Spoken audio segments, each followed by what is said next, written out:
ఎట్టకేలకు తెలంగాణ కాంగ్రెస్ కు కొత్త అధ్యక్షుడు నియమితులయ్యారు. పార్టీలో పలువురు సీనియర్లు పీసీసీ పదవికి పోటీ పడినా చివరికి మహేష్ కుమార్ గౌడ్ వైపే కాంగ్రెస్ హైకమాండ్ మొగ్గు చూపింది.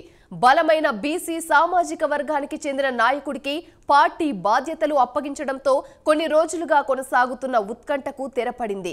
కీలకమైన పీసీసీ అధ్యక్ష పదవి బాధ్యతలు దక్కించుకోవడంలో మహేష్ కు కలిసి వచ్చిన అంశాలేంటి?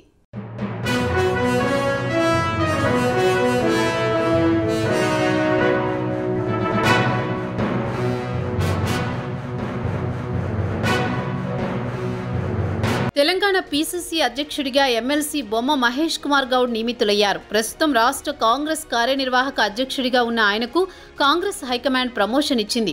పీసీసీ అధ్యక్షుడి ఎంపికలో విధేయతకే పార్టీ అధిష్టానం ప్రాధాన్యమిచ్చి ఆయనను ఎంపిక చేసినట్లు తెలుస్తోంది. 2021 జూలై నుంచి పీసీసీ అధ్యక్షుడిగా ఉన్న రేవంత్ రెడ్డి ముఖ్యమంత్రి బాధ్యతలు కూడా నిర్వర్తిస్తున్నారు. ఆయన విజ్ఞప్తి మేరకు కాంగ్రెస్ అధిష్టానం పీసీసీ బాధ్యతల నుంచి తప్పించింది.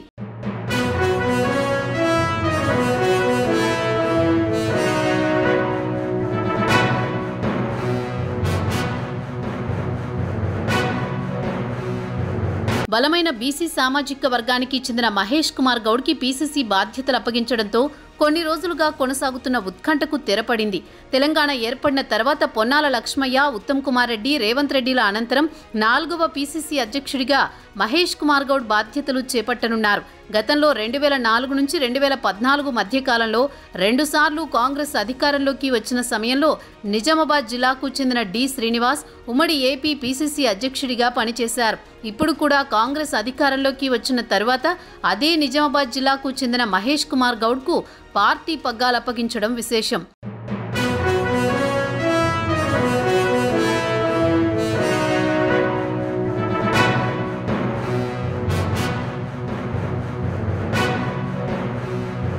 గత నవంబర్లో జరిగిన అసెంబ్లీ ఎన్నికల్లో నిజామాబాద్ అర్బన్ అసెంబ్లీ స్థానం నుంచి పోటీ చేయడానికి మహేష్ కుమార్ గౌడ్ టికెట్ ఆశించారు. అయితే కొన్ని సమీకరణాల వల్ల దక్కలేదు. కేసీఆర్ పోటీలో ఉండడంతో రేవంత్ రెడ్డి కామారెడ్డి నుంచి కూడా పోటీ చేయడంతో మాజీ మంత్రి షబ్బీర్ అలీ ఆ స్థానం నుంచి తప్పుకొని నిజామాబాద్కు మారాల్సి వచ్చింది. దీంతో మహేష్ కుమార్ గౌడ్ అసెంబ్లీకి పోటీ చేసే అవకాశం కోల్పోయారు. ఈ కారణంగానే కాంగ్రెస్ అధికారంలోకి రాగానే 2024 జనవరిలో ఆయనను ఎమ్మెల్సీగా పార్టీ ఎంపిక చేసింది.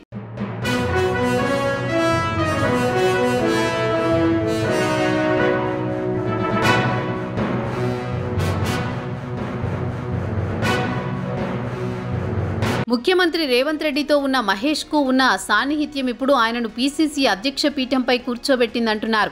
ఈ పదవి కోసం మాజీ ఎంపీ మధుయాష్కి గౌడ్, మాజీ MLA Sampath Kumar, MP Balram Naik, MLA Adluri Laxman కుమార్తో పాటు పలువురు పోటీ పడ్డారు. కానీ రాష్ట్రంలో కాంగ్రెస్ అధికారంలో ఉండడంతో పార్టీ ప్రభుత్వం మధ్య సమన్వయం అవసరం. అందుకే రేవంత్ రెడ్డి పట్టుబట్టి ఆయనకు పదవి ఇప్పించుకున్నట్టు చెప్తున్నారు.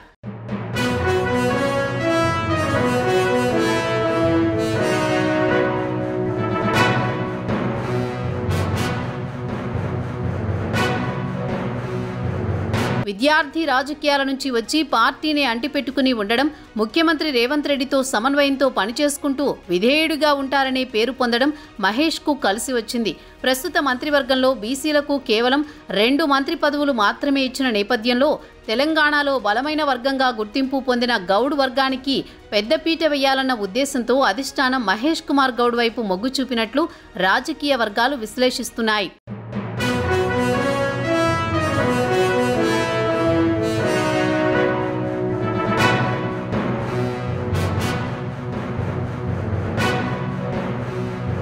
పీసీసీ చీఫ్ ఎంపిక అంకం ముగిసినందున రాష్ట్రంలో వరద పరిస్థితులు సద్దుమణిగి సాధారణ పరిస్థితులు నెలకొన్న అనంతరం మంత్రివర్గ విస్తరణ ఉండవచ్చని కాంగ్రెస్ నాయకులు అంచనా వేస్తున్నారు. రేవంత్ రెడ్డి, మహేష్ కుమార్ గౌడ్ కాంబినేషన్లో తెలంగాణ పార్టీ మరింత బలోపేతమవుతుందని కాంగ్రెస్ శ్రేణులు ధీమా వ్యక్తం చేస్తున్నాయి.